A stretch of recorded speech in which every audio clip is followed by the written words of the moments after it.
11월 22일 토요일 새벽 예배에 나오신 성도님들을 축복합니다. 우리 함께 찬송가 384장, 통합찬송가로는 434장 찬송하시겠습니다.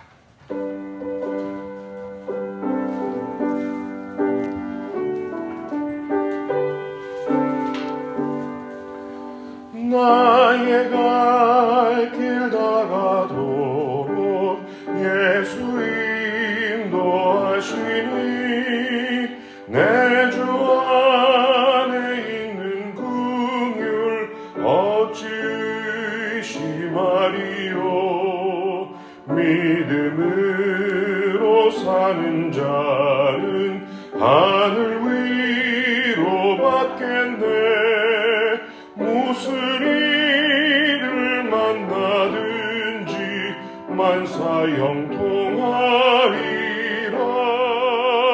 무슨 일을 만나든지 만사형통하리라. 나의 갈 길 다가도록 예수 인도하시리. 어려운 일 당한 때도 족한 은혜 주시네. 나는 심히 고단하고 영혼 매우 가라라. 나의 앞에 반석에서 샘물 나게 하시네. 나의 앞에 반석에서 샘물 나게 하시네. 나의 갈 길 다가도록 예수 인도하시니 그의 사랑 어찌 큰지 말로 할 수 없도다. 성령 감화 받은 영혼 하늘 날아갈 때에 영영 부를 나의 찬송 예수 인도하셨네. 남영 부를 나의 찬송 예수 인도하셨네.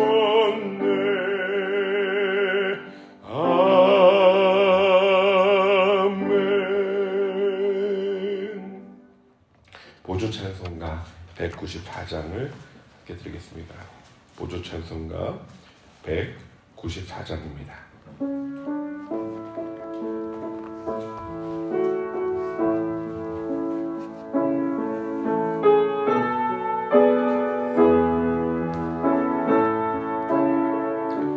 주의 아름다움은 말로다 영원할 수 없고 주님의 그 놀라우심은 다 표현할 수가 없네. 누가 그 지혜를 깨닫고 누가 깊은 사랑 증명할까. 보좌에 앉으신 주의 위엄 아름다우신 주님. 내가 주를 경외함으로 주님 앞에 홀로 섭니다. 찬양 받으시기 합당한 거룩하신 주님. 주의 아름다움은 말로다 영원할 수 없고 주님의 그 놀라우신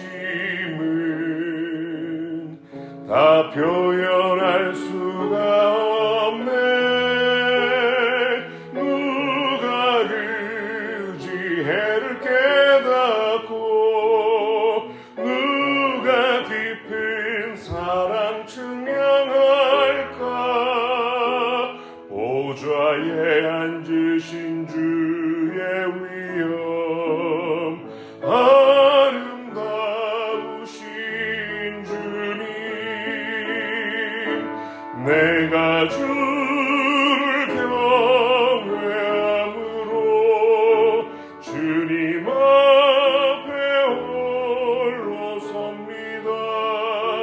찬양 받으시기 합당한 거룩하시. 내가 주를 경외함으로 내가 주를 경외함으로 주님 앞에 홀로 섭니다. 찬양 받으시기 합당한 거룩하신 주님. 아멘. 이 새벽 우리에게 주시는 하나님 말씀은 시편 6편 말씀입니다.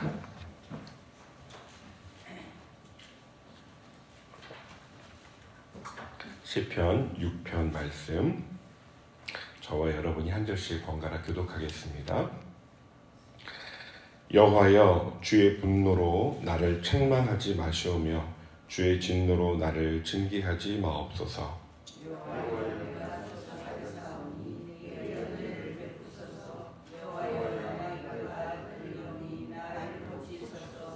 나의 영혼도 매우 떨리나이다. 여호와여, 어느 때까지이니까?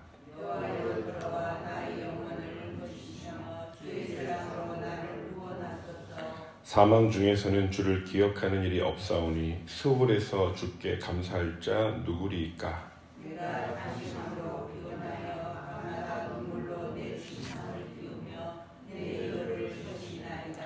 내 눈이 근심으로 말미암아 쇠하며 내 모든 대적으로 말미암아 어두워졌나이다.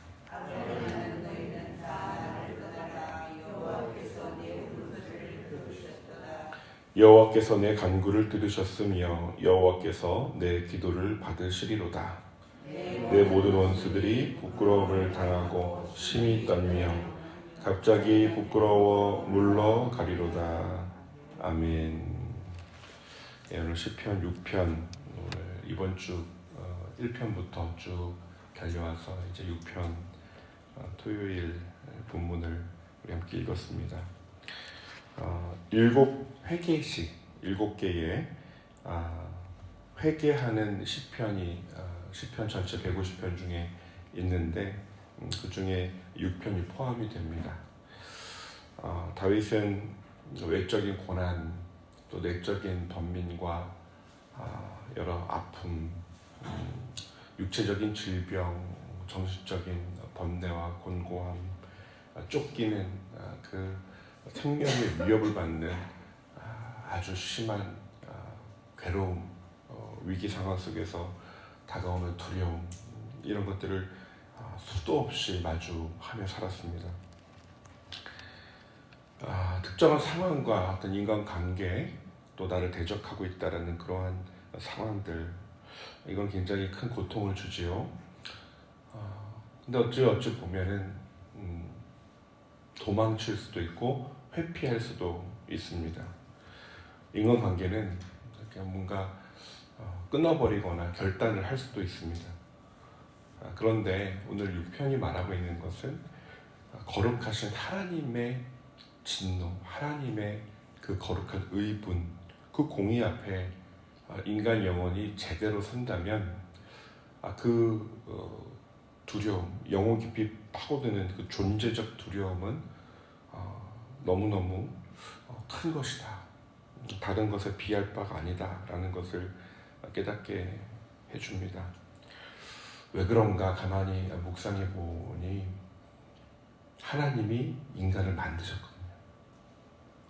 인간의 몸과 영혼을 만드셨고, 인간의 영혼에 어떻게 생겼는지 우리는 보지를 못해요. 보이지 않죠. 마음의 구조가 어쩌고 심리학에서 상담하면서 이야기를 하지만 영혼을 디자인하신 그 생명 자체의 창조자가 하나님이시라는 것이 진리인데, 그 하나님이 우리를 만드셨고 나의 마음의 구조와 얼개와 영혼의 역동과 어떻게 반응하는 이 생명, 이 인격 자체를 디자인하신 분이 죄를 지은 인간, 더럽혀진 마음, 타락한 영혼의 본성, 그것을 거룩하신 하나님이 책망하고 진노하시고 심판하신다라는 것을 그 영혼이 정말로 100% 마주한다면 견뎌낼 수가 없는 것이죠. 우리가 스스로 통제할 수 있는 뭔가 관계들이나 회피하고 떠나면 그만인 그런 상황이 아니라 피할 수도 없고 도망칠 수도 없는, 어디에나 나를 추격하시고 어디에나 나를 지켜보고 관찰하시는 그 엄위한 심판자의 눈을 어떻게 감당하겠습니까? 시편 139편에서도 시인은 고백하죠. 내가 주의 신을 떠나 어디로 가며 주의 앞에서 피하리까? 내가 새벽 날개를 치며 바다 끝에 거할지라도 주께서 거기 계십니다. 음부에, 오늘 수월이라는 단어가 나오는데 음부에 내 자리를 펼지라도 거기 계시나이다. 피할 수가 없는 겁니다.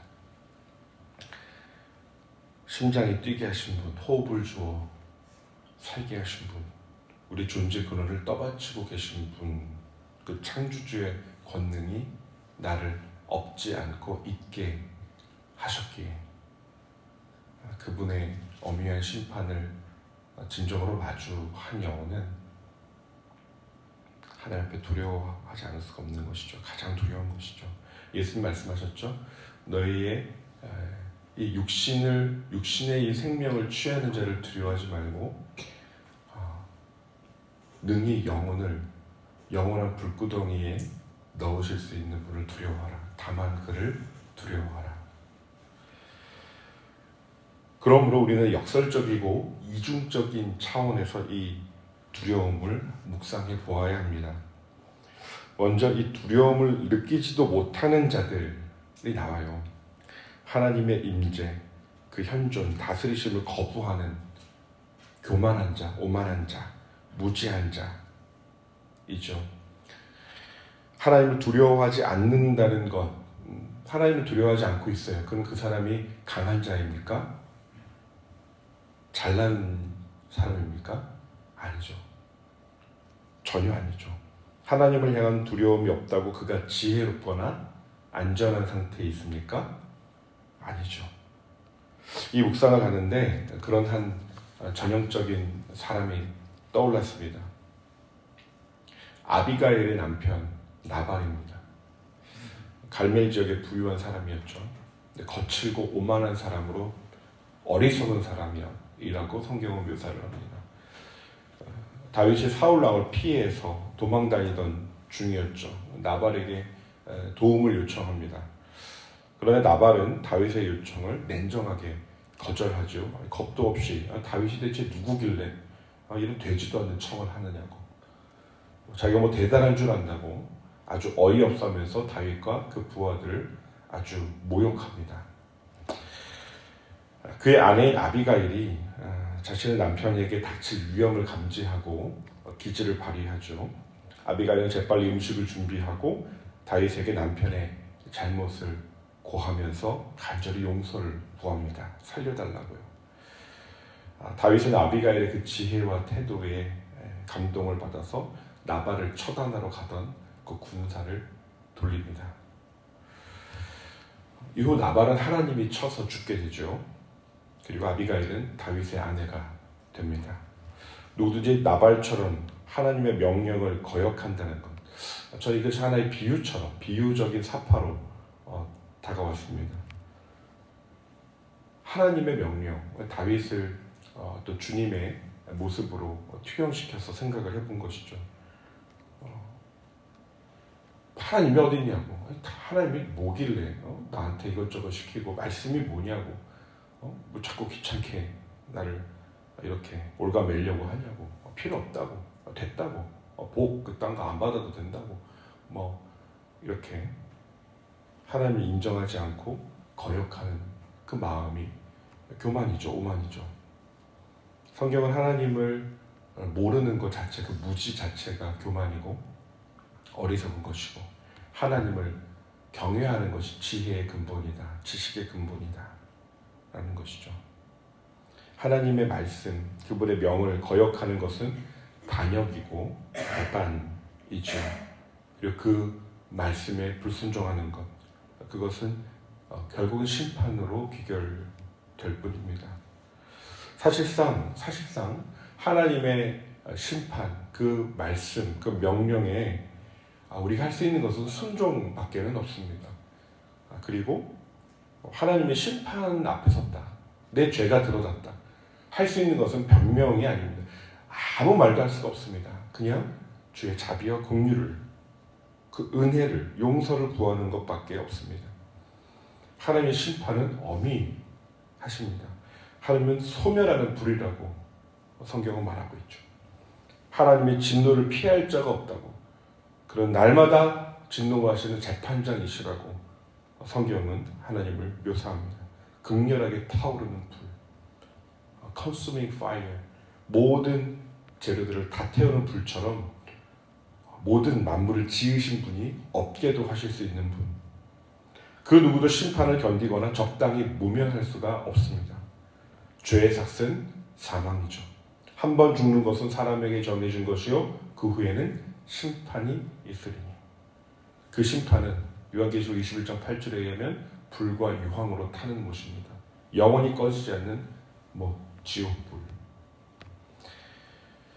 이중적이고 역설적이라고 말씀드린 이유는 하나님을 두려워함이 없는 상태가 하나님의 심판을 향해 가는 길목에 이미 들어서 있다라는 증거라는 거예요. 로마서 1장 28절 이하의 말씀이 생각이 났습니다. 한번 찾아보실까요? 로마서 1장 28절. 로마서 1장 28절부터 32절에 소위 죄 목록이 쭉 나열됩니다. 사도 바울이 죄들을 쭉 언급하는데 그 근원적인 이유가 예레미야에서도 말씀하시듯 하나님을 두기 싫어하는 마음, 또한 그들이 마음에 하나님 두기를 싫어하며 하나님께서 그들을 그 상실한 마음대로 내버려 두사, 유기하는 거, 유기. 내버려 두는 거지 아직 구체적인 심판의 집행이 이루어지지 않았을 뿐이지. 그러니까 내버려 두니까 어떤 일들이 일어나는가, 그 마음과 행동에서 곧 모든 불의, 추악, 탐욕, 악의가 가득한 자요, 시기, 살인, 분쟁, 사기, 악독이 가득한 자요, 수근수근하는 자요, 이런 모습들이 나타나죠. 30절 이하를 보십시오. 비방하는 자요, 하나님께서 미워하시는 자요, 능욕하는 자요, 교만한 자요, 자랑하는 자요, 악을 도모하는 자요, 부모를 거역하는 자요, 우매한 자요, 배약하는 자요, 약속을 어기는 겁니다. 배신하는 겁니다. 무자비한 자라. 그들이 이 같은 일을 행하는 자는 뭐라고요? 사형에 해당한다고 하나님께서 어떻게 했다고요? 정하심을 알고도 자기들만 행할 뿐 아니라 또한 그런 일을 행하는 자를 어떻게 한다고요? 옳다 하느니라.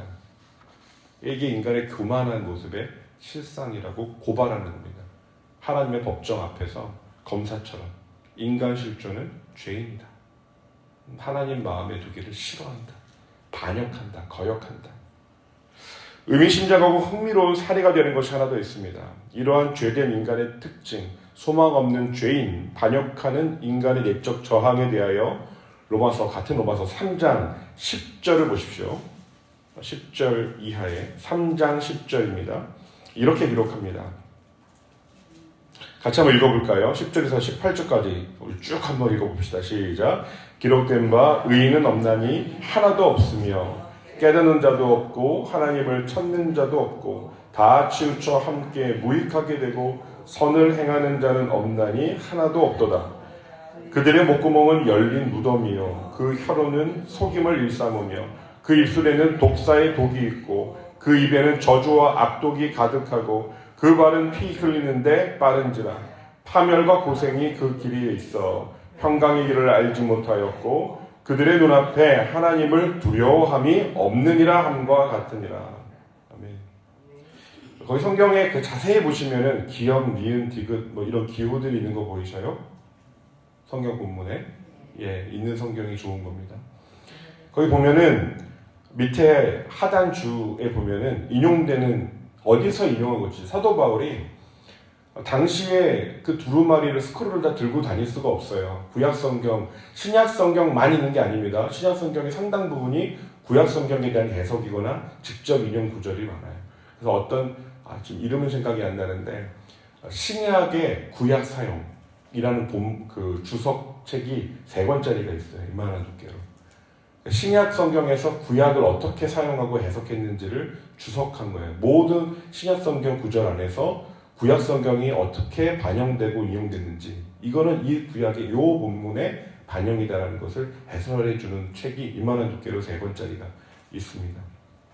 거기 보시면 무려 6개의 시편 구절이 인용되어 있습니다. 이 10절에서 18절 사이에. 10절에 보면은 거기 시편 14편 1절이야. 53편 1절이야. 이렇게 되어 있고요.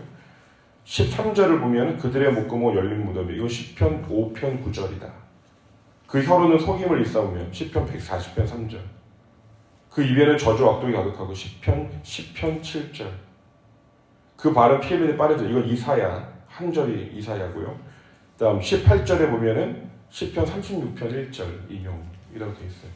그러니까 지금 저희가 시편을 묵상하고 있는데 신약 성경의 복음을 설명하는 이 로마서의 한복판에 한 단락 안에 시편이 무려 6구절이나 직접 인용되고 있다라는 것은 의미심장하다는 거예요. 그러니까 시편의 신학이 아주 심오하다는 겁니다. 복음의 핵심을 설명할 때 시편 구절이 이렇게 집중하여 인간론, 저희 주직신학 주제로 보면 인간론, 죄론, 구원론을 다룰 때도 시편이 많이 활용이 되고 사용되고 있다. 이중적으로 역설적이라는 말씀에 여러분 동의가 되고 공감이 가십니까? 왜 이중적이고 역설적인가? 제가 정리를 해보았습니다. 1번, 하나님의 거룩한 진노 앞에 선 인간은 하나님을 두려워할 수밖에 없다 말씀드렸죠. 2번, 그 두려움은 어떤 상황과 인간이 주는 것과는 본질적으로 다른 차원의 아주 깊은 차원의 것이다. 그 두려움은 아주 깊은 두려움, 존재적 두려움이라는 거예요. 3번, 그런데 하나님을 두려워하지 않는다고 떠벌리며 자신만만한 부류의 사람들이 있다. 4번, 이들은 결코 강하거나 잘났거나 지혜롭거나 안전한 상태가 아니다. 5번, 하나님을 무시하고 업신 여기는 그들의 태도가 곧 하나님의 심판의 대상이라는 사실, 하나님의 심판에 이미 들어선 유기된 상태, 즉 버림받은 상태임을 드러낸다. 그러므로 이중적이고 역설적인 것이라는 거죠. 이 이중적이고 역설적인 영적 현실에 대한 반대 양상이 바로 시편 6편의 다윗의 기도입니다. 이것을 아는 자의 기도예요. 이 두려움을 아는 자, 다시 말해서 하나님을 두려워하는 자, 그분의 심판의 어미함을 아는 자, 그것이 무엇을 의미하는지를 감지하고 있는 자는 시편 6편과 같이 이렇게 간구합니다. 그는 가장 두려워하는 근저에 첫째, 하나님이 자신을 맞서 대적하시는 영적인 상황.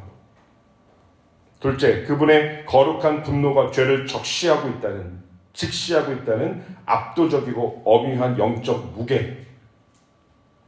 셋째, 그리고 그 심판의 끝이 완전한 버림, 죽음, 사망, 절연.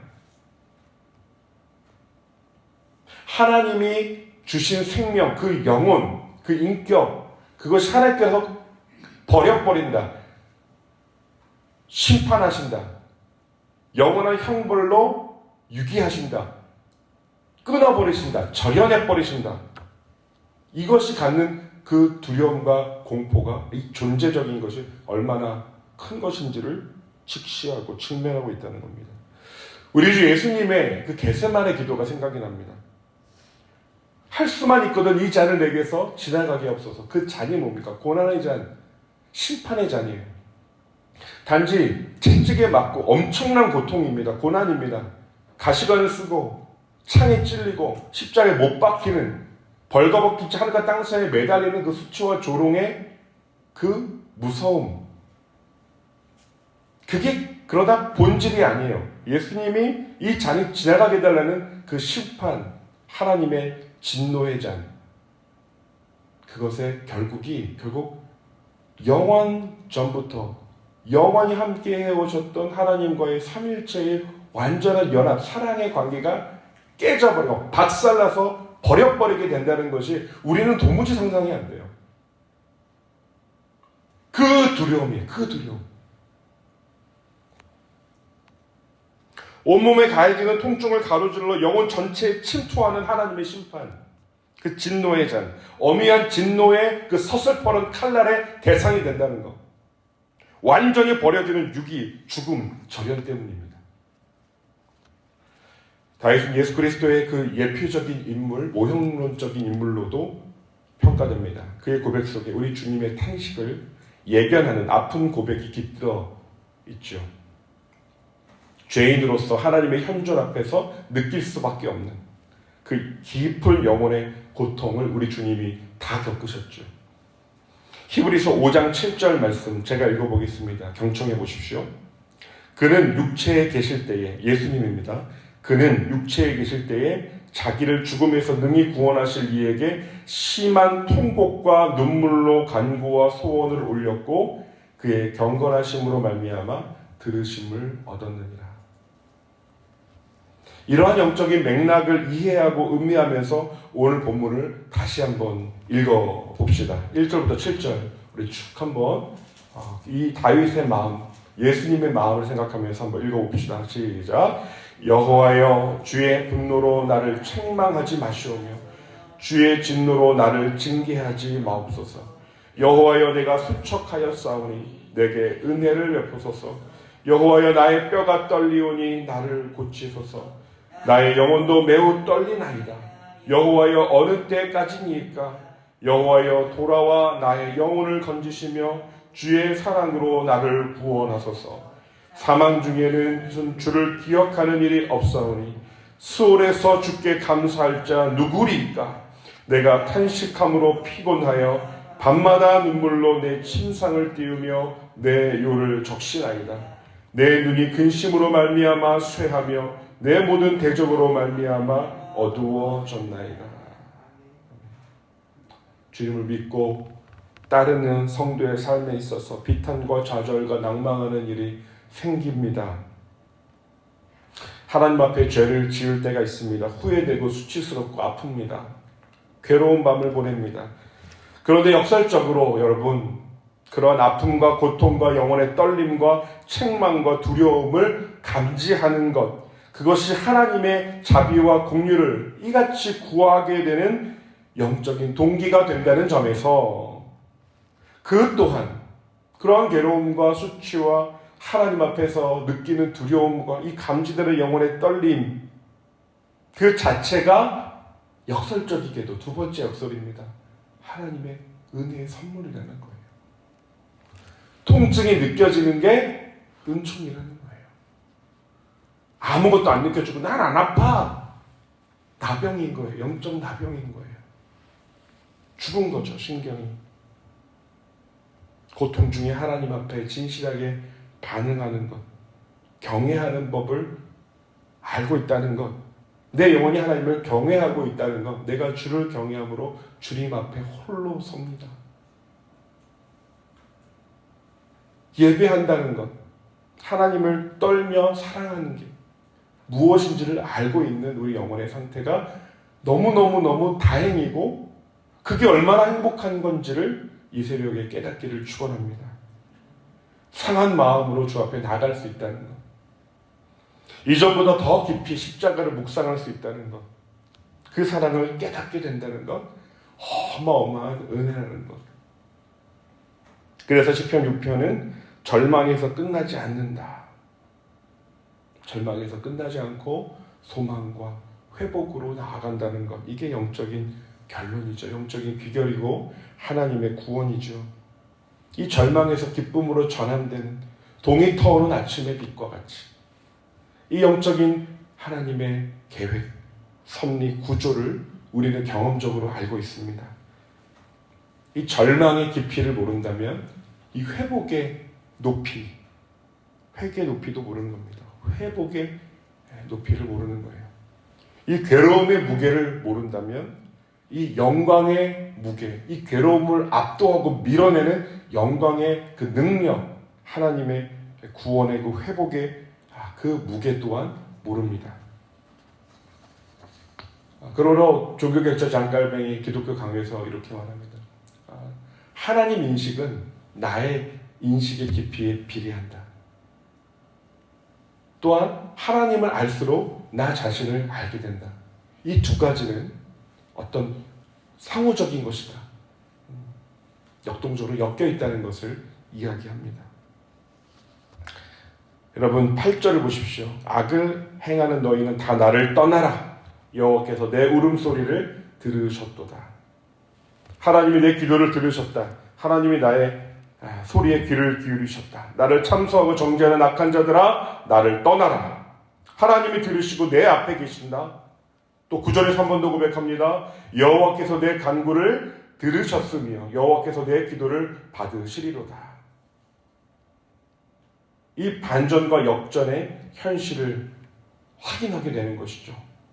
절망이 끝이 아닙니다. 10절입니다. 승리의 고백. 우리 함께 읽어보겠습니다. 내 모든 원수들이 부끄러움을 당하고 심히 떨미어 갑자기 부끄러워 물러가리로다. 벼랑과 임하는 회복, 승리. 나의 불순종과 거역, 불의와 허물과 죄가 나를 낮아지게 했습니다. 그러나 나의 중심의 회개 기도를 하나님을 두려워하며 경외하며 드리는 그 간청에 그 눈물의 간구에 하나님이 응답해 주셨습니다. 이 믿음의 눈이 확 열리는 순간이죠. 하나님의 응답이 경험되는 순간. 하나님 내 기도를 들으셨다. 이제 끝났다. 이제 되었다. 이제 나는 살게 되었다. 내 영혼이 숨을 파 하고 이제 쉬게 되었다. 도련 영혼이 담대해지는 것이죠. 강해지는 것이죠. 그러면 끝난 것입니다. 그러면 역전되는 것입니다. 이것이 영적 승리입니다. 그 영적인 역전의 승리를 경험하는 우리의 삶이 되길 소망합니다. 많은 수많은 환난과 고난이 끊임없는 것이 인생길이지만 그 가운데 이러한 하나님을 두려워하는, 어떤 면에서 하나님만 두려워하는 그 중심이 단련되고 깊어질 때 우리는 이 세상 시끄러운 그러한 모든 상황 속에서 하나님을 붙들고 좁은 길 걸어가는 그 믿음의 여정을 완주할 수 있습니다. 우리 함께 기도하겠습니다. 주신 말씀 기억하면서 고난 속에서도 주님, 내가 주님을 붙들고 포기하지 않고 끝까지 승리하길 원합니다. 하나님 앞에서 하나님의 그 임재와 주님의 살아계심을 인정하며 또한 의식하며 때로는 눈물이 흘지라도 번뇌가 올지라도 변치 않는 하나님의 사랑 의지하고 간절히 간구하는 주님을 경외하는 기도자 되게 하여 주옵소서. 그래서 하나님의 응답을 경험하고 상황을 역전시키는 하나님의 개입을 경험하는 승리자들이 되기를 원합니다.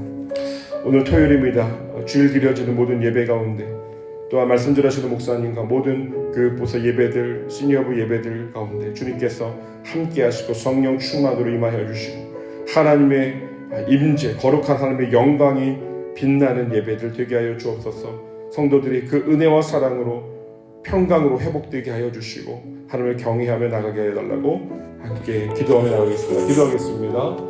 하나님, 오늘 시편 6편 말씀을 통해서 우리 영혼이 하나님을 경외함으로 선다는 것이 얼마나 큰 은혜인지, 우리가 아파할 수 있고 통증을 느낀다는 것, 하나님의 어미한 그 책망과 그 심판을 의식한다는 것이 얼마나 큰 역설적인 은총인지를 깨닫습니다. 주님, 세상에 하나님을 두려워하지 않는 주님 오만하고 교만한 자들의 사랑 함께 살아가는 세상 속에서 마음 상하고 답답하고 하나님 우겨쌈을 당할 때도 있습니다.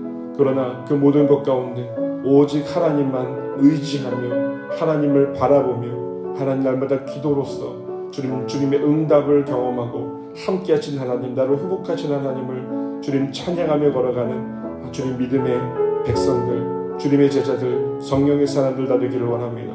주님 함께하여 주시옵소서. 역전시키시는 하나님을 경험하는 이 새벽 되게 하여 주시옵소서. 기도 응답을 경험하고 나를 들으시는 하나님, 그 하나님이 나의 기도를 들으시고 응답하신다는 것을 확신하는 하나님 기도자들로 세워주시옵소서. 하나님, 내일 주일입니다. 모든 예배 가운데 주의 영광의 빛이 임하기를 원합니다.